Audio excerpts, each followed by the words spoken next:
October 15th, Deontay Wilder is back in action. Man, I am happy to hear this one. Those of you who follow the sport really closely, we had heard rumors about it for a little while. We had heard things leaking out that it was really close, that his comeback fight was getting made. We weren't sure exactly what we were going to hear. It was going to be announced within the next week or two, this or that. Today was that day. Today we heard that it's October 15th. He's coming back against Robert Helenius. I'm excited, man. I'm excited. Look, I've been a Deontay Wilder fan for a very long time. Been watching him since the Olympics, right? I remember watching him in the Olympics, and I was looking at this dude, and he was so raw. He was so unpolished. It was almost painful sometimes to see the awkwardness, to see how off balance he was in reaching and everything else. But he found ways to get victories. Found ways to figure it all out, turns pro. His team handled him correctly in a lot of ways. A lot of people wanted to see them move him along faster. A lot of people wanted to see him shoot through the ranks and just see where he could go because he had that phenomenal punch, right? He captured people's imagination, captured their attention with that absolute bazooka of a right hand. But he was working with some experienced guys, man, and they knew better. They knew what they had, but they also knew that he wasn't ready. And you throw a guy in there like that too quick, and you run the risk of breaking him. You run the risk of the type of beating affecting him in a way that doesn't allow him to reach his potential, right? And it's not because you get physically beat so bad. It's because you think you're coming along and you think you're doing really well and you think you're getting built up and you think you're at a point, right? In your mind, you think you're at a certain level, and then you go in there and a dude just decimates you and you realize there's levels to the game. As good as you thought you were, as much as you thought you could do, as much as you thought you had that punch that could bail you out, you don't. There's people out there who can still put it on you and they can make it look easy when they do it. You don't want that to happen to your guy. You want your guy to reach his tests and fight the best in the world when he's ready to fight him, when he has a very legitimate chance of winning or the odds are in his favor of winning. So you take him along slowly. He ended up racking up a lot of fights before we started to see him fight amongst some of the best in the world, but dude, it all paid off and his skills continually progressed. Now look, we can look at his past fights with Tyson Fury and we know that his skill level isn't on that level, right? He's always going to be a puncher, right? The type of puncher that's born, not made. He's always going to be that guy. It's always just going to be about tweaking a little bit, working on things here and there. What can you do to make it a little bit better? What can you do to figure out ways to get your right hand off just a little bit more? There's always been big punchers. There's always been guys who had that home run shot, but not all of them make it to the level that Deontay Wilder did, right? It's because he finds ways to get that off. Now, when you look at a guy like Robert Helenius, dude,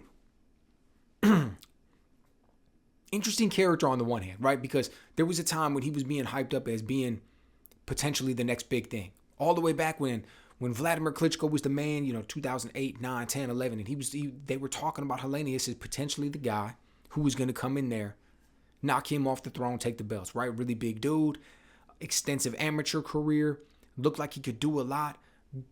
Good offense, a lot of power. So like, hey, maybe this is going to be the guy. Maybe this is the one that's going to beat one of the most boring champions we've ever seen in Vladimir Klitschko, right? No, I say that lightheartedly. I was a fan of Klitschko, although I'll be the first to admit, not the most exciting of guys. Nevertheless, Robert Helenius didn't live up to that, man. Robert Helenius never delivered on that potential or on that promise or however you want to say it, right? He came out there, got some wins over some guys like Lamont Brewster, like Kovic, a few other bigger name guys.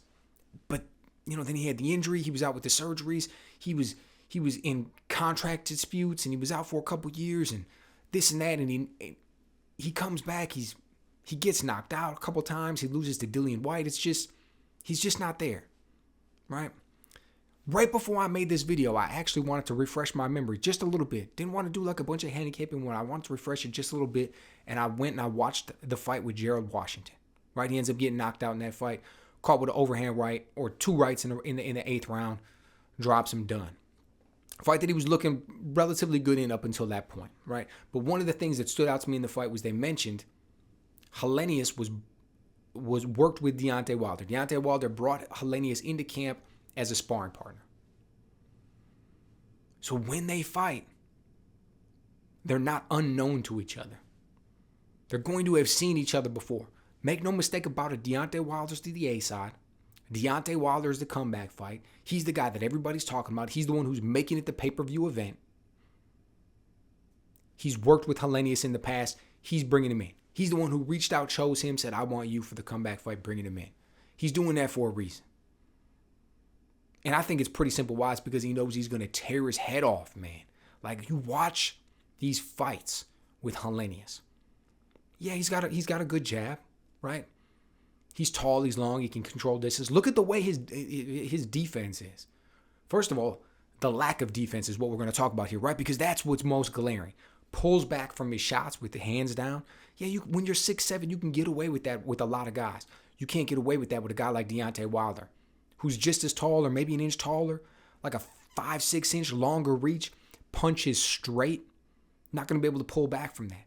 Comes out with that left hand down far too much.